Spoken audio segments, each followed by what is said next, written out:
పద్మనాభస్వామి తిరువనంతపురాన్ని తన నివాసంగా ఎందుకు ఎంచుకున్నారో మీరెప్పుడైనా ఆలోచించారా? కేరళ రాజధాని తిరువనంతపురాన్ని అనంత పవిత్ర నగరం అని ఎందుకు పిలుస్తారు? మరియు అక్కడ ప్రపంచ ప్రసిద్ధ పద్మనాభస్వామి ఆలయం ఎలా ఏర్పడింది? విల్వమంగళం స్వామి అనే ఒక గొప్ప ఋషి విష్ణువు యొక్క పరమభక్తుడు.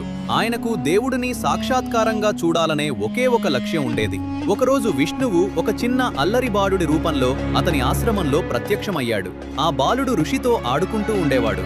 ఋషి కూడా ఆ బాలుడిని సాధారణ బాలుడిగా భావించి ప్రేమించేవాడు.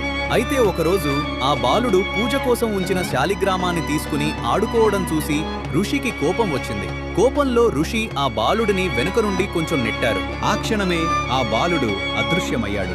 అప్పుడు ఆకాశం నుండి ఒక దివ్య వాణి వినిపించింది.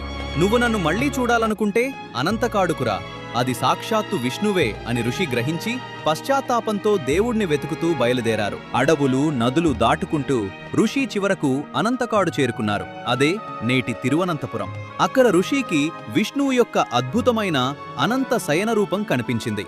స్వామి అనంతనాగుపై పవలించి ఉన్నారు. మరియు ఆయన రూపం ఎంత విశాలంగా ఉందంటే ఋషి ఒకేసారి స్వామి తల మరియు పాదాలను చూడలేకపోయారు. ఋషి విన్నపం మేరకు భగవంతుడు తన రూపాన్ని మనుషులు సులభంగా దర్శించుకునేలా తగ్గించుకున్నారు. ఆ దివ్య స్వరూపమే పద్మనాభస్వామి పేరుతో ప్రతిష్ఠించబడింది. నేటికీ ఆలయంలో విష్ణువు యొక్క విగ్రహం ఎంత పెద్దదంటే దానిని పూర్తిగా ఒకేసారి చూడటం సాధ్యం కాదు. అందుకే దర్శనం కోసం 3 వేర్వేరు ద్వారాలు ఏర్పాటు చేశారు. మొదటి ద్వారం నుండి భగవంతుని ముఖం, రెండవ ద్వారం నుండి నాభి భాగం మరియు 3వ ద్వారం నుండి పాదాలను దర్శించుకోవచ్చు. అందుకే తిరువనంతపురాన్ని అనంత పవిత్ర నగరం అని పిలుస్తారు. కామెంట్స్ లో తప్పకుండా జై శ్రీహరి అని రాయండి.